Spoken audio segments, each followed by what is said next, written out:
The moment I parked my brand new Rolls-Royce Ghost in the driveway of my new home, I knew I was being watched. I hadn't even turned off the engine when I saw her in the rearview mirror. A middle-aged woman with a severe blonde bob and oversized designer sunglasses storming across the cul-de-sac like she was on a mission. Her pastel cardigan flapped in the breeze as she power-walked directly toward my vehicle. Her face contorted in what I can only describe as preemptive outrage. "Excuse me," she shouted, loud enough to pierce the closed windows of my car. "Who are you, and what are you doing with that vehicle?" I stepped out calmly, keys in hand. "Hi there. I'm Jason, the new homeowner at 1542. Just moving in today."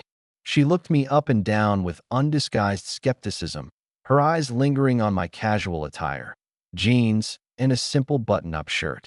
"Nothing about me," apparently, screamed Rolls-Royce owner in her world.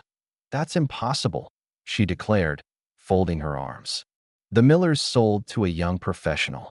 You're barely out of high school." "I'm 21," I replied with a polite smile. "And yes, I bought the Miller place last month. The paperwork just finalized." Her eyes narrowed as she circled my car like a shark. "Nobody your age can afford this car unless they've stolen it. I'm calling the police right now. We don't tolerate criminals in Oakwood Estates." Before I could respond, she had her phone out, dialing 911 dramatically while maintaining intense eye contact with me, as if daring me to flee the scene of my supposed crime. I leaned against my car and waited. This wasn't the welcome I expected, but I dealt with enough skepticism about my success to know better than to lose my cool that as president of a successful tech startup recently acquired for 8 figures. I'd grown accustomed to being underestimated because of my age. "Yes, officer," she was saying into her phone, loud enough for the entire neighborhood to hear. "There's a suspicious young man with a Rolls-Royce.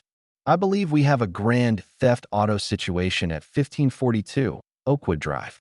Please hurry before he escapes." I sighed and pulled out my phone, sending a quick text to my assistant about the delay. This was going to be a longer move-in day than expected. She ended her call with a triumphant smile. "The police will be here any minute. I suggest you don't try to leave." "I'm not going anywhere," I assured her. "This is my house and my car. But I don't believe I caught your name." "Karen Wellington," she announced proudly. "President of the Oakwood Estates Homeowners Association for 6 consecutive terms. And you definitely don't look like a homeowner in our community." Of course her name was Karen. The universe apparently had a sense of humor. "Well, Karen," I said, "I assure you I am the legal owner of both this home and this vehicle." I pulled out my wallet to show her my ID. "Would you like to see the deed to the house as well? I have digital copies of everything." She waved away my driver's license without even glancing at it. "I've seen plenty of fake IDs in my time. The HOA has a strict vetting process, and I don't recall approving anyone who looks like you." By "looks like you," she clearly wasn't just referring to my age. I took a deep breath. "Karen, that's not how real estate transactions work. The previous owners accepted my offer, my financing cleared, and the sale closed legally. I'm now a resident of Oakwood Estates." Her face flushed a shade of red I usually only saw on warning lights. "We'll see about that. And we'll certainly see about that car. No 21-year-old has that kind of money unless something illegal is happening. Did you hack someone's bank account? Is this a money laundering scheme?"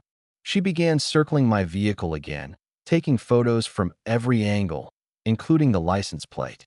A few neighbors emerged from their homes, drawn by the commotion. Karen raised her voice for effect. "I've seen this type of scam before. Young person shows up with luxury items they couldn't possibly afford. Next thing you know, we have drug deals in our community. Not on my watch." I opened the glove compartment and retrieved the vehicle registration and insurance documents. "Karen, I'm a tech entrepreneur. My company was just acquired last year. Here's the registration proving this car is mine, legally purchased from Beverly Hills Auto Gallery 3 months ago." She squinted but didn't take the documents. "Oh, please. Anyone can forge papers these days. My nephew works in cybersecurity and warns me about sophisticated criminals all the time." Just then, 2 police cruisers arrived, their presence causing Karen's demeanor to shift from hostile to smug. She straightened her cardigan and adopted a dramatic, helpless posture. "Officers, thank goodness you're here," she said as they approached. "I caught this young man red-handed with a stolen luxury vehicle.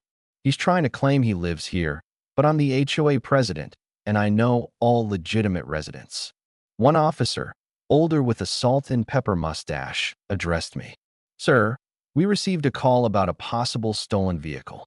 Can I see your license and registration?" "Of course," I said, handing them over. "I'm Jason Chun. I just closed on this house and was moving in today when this woman accused me of stealing my own car." The younger officer examined my paperwork while his partner kept an eye on the scene. Karen hovered nearby. "He's obviously using fake identification," she insisted. "I personally review all new homeowner applications. This young man would never qualify. And that car, it's a $300,000 vehicle. He's barely old enough to drink."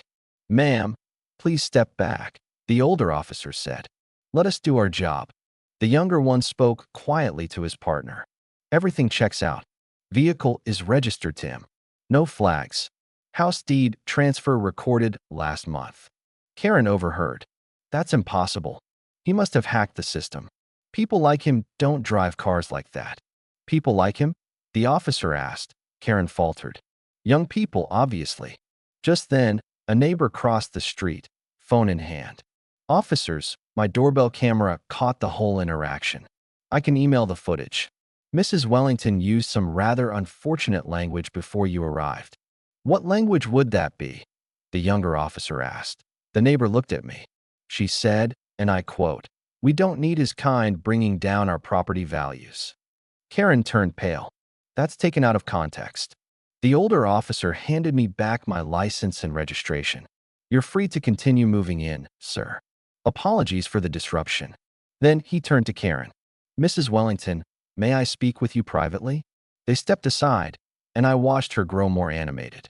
After a few minutes, the officer took out his notepad and recited Miranda rights. "Karen Wellington, you're being placed under arrest for filing a false police report and verbal harassment with discriminatory intent." Karen screamed. "This is reverse discrimination. I was protecting our community." As she was escorted to the patrol car, her protests echoed through the cul-de-sac. "Call my attorney." A week later, I received an official letter.